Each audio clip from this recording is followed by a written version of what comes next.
क्या आपने कभी नोटिस किया है एक छोटी सी बात पर हमारे दिमाग में हजारों क्वेश्चन और सिनेरियो घूमने लगते हैं। एक छोटी सी बात, हजारों कहानियाँ, और आपके दिमाग में इमोशन, डिसीजन, एनर्जी पर इफेक्ट पड़ता है और पूरी लाइफ डिस्टर्ब। यही है ओवरथिंक का पूरा सच। नमस्ते, मैं हूँ Rajni Raghuvanshi, mind mirror by Rajni से, और यहाँ हम psychology, psychotherapy, neuropsychology, hypnotherapy, NLP, science, research and real life के डीप फ्यूजन से हम माइंड, बॉडी, सोल की हर प्रॉब्लम के रूट तक जाकर इफेक्टिव सोल्यूशन लाते हैं।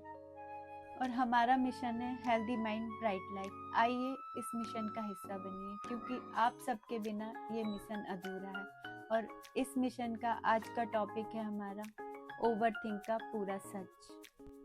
Mind and body effect plus self treatment practice with 7 step. Step number 1 में हम जानेंगे ओवरथिंक क्या होता है। एक छोटी सी प्रॉब्लम को रिपीटेडली एनालाइज करना, हर पॉसिबल आउटकम को सोचना और हमेशा अननेसेसरी स्ट्रेस क्रिएट करना। और ये सिर्फ सोच की आदत नहीं है, ये एक मेंटल स्ट्रेस पैटर्न है जो इमोशनल और बिहेवियर को इम्बैलेंस क्रिएट करता है। स्टेप नंबर 2 में हम समझेंगे ओवरथिंक के साइकोलॉजिकल रूट कॉजेस क्या क्या होते हैं। Genetics and family history, anxiety, depression tendency, childhood trauma and emotional negligence and high expectation, painful memory के repetitive replay, empathic personality, OCD, PTSD tendency, ये सब हमारे माइंड के डीप रूट्स में होते हैं और ओवरथिंक को ट्रिगर करते हैं। अब हम स्टेप नंबर 3 में देखते हैं ब्रेन केमिकल के reactions. Cortisol, stress hormones, overthink को हाई करता है, इससे एंजाइटी और टेंशन बढ़ती है। एमिगडाला, फियर सेंटर केमिकल है, ये खतरे को ट्रिगर करता है, चाहे खतरा रियल ना हो। सेरोटोनिक, मूड स्टेबिलिटी और पीस खत्म करती है। And dopamine imbalance, reward expectation और प्रेडिक्शन एरर, बार बार सोचने की आदत बनाती है।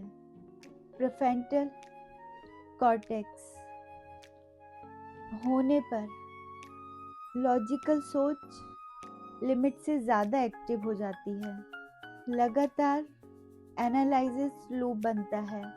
Step number 4 real example. सोचिए, जो डेली ऑफिस स्ट्रेस और पर्सनल एक्सपेक्टेशन में फंस जाता है और ये एक छोटी सी गलती उसके दिमाग में बार बार रिपीट होती है और जिससे sleepless night, tension, digestive issues, BP और माइग्रेन तक लीड करती है। ये एक छोटा सा सिंपल सा एग्जाम्पल दिखाता है कि ओवरथिंक सिर्फ माइंड का नहीं, पूरी लाइफ को इफेक्ट करता है और बहुत सी बीमारियों को लाता है।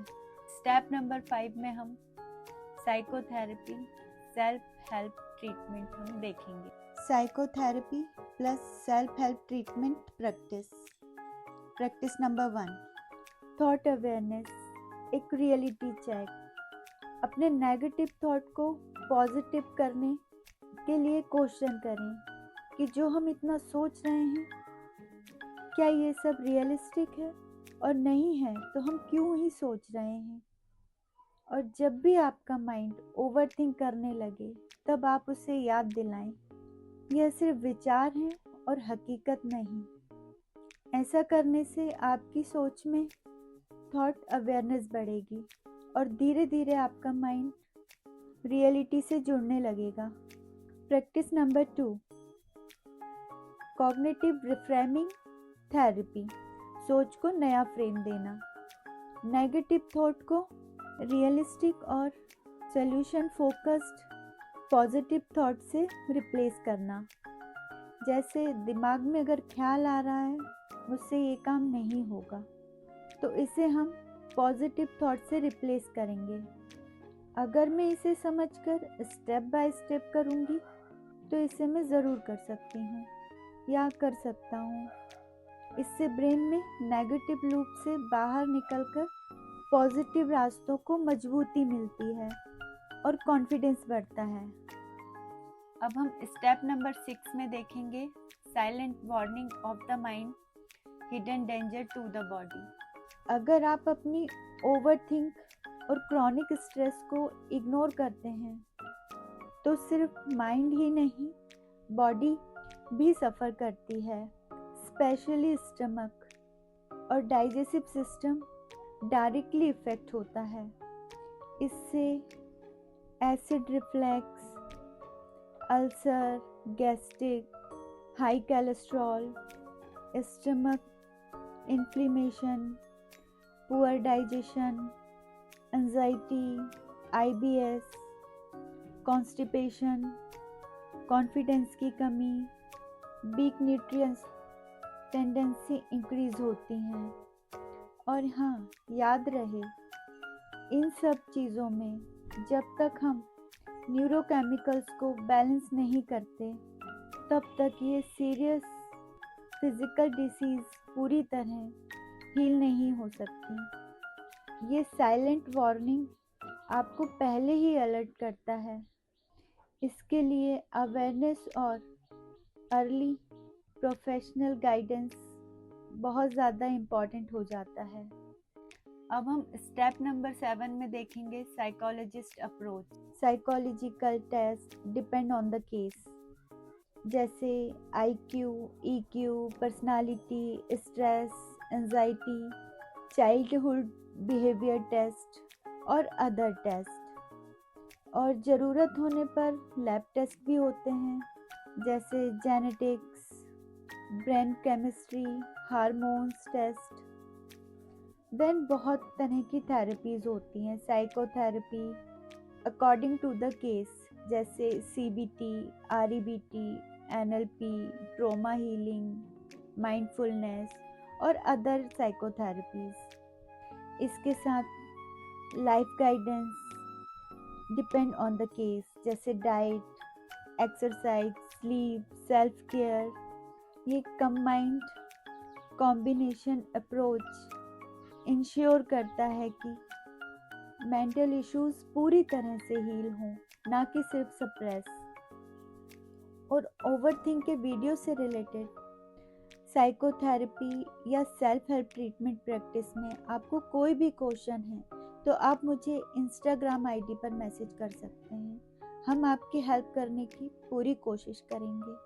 इम्पॉर्टेंट बात, अगर आप बार बार बीमार हो रहे हैं, मेडिकल रिपोर्ट्स नॉर्मल आ रही हैं, तो समझिए समस्या फिजिकल नहीं मेंटल है। और साइकोलॉजिकल हेल्प लेना कमजोरी नहीं बल्कि माइंड की असली ताकत है।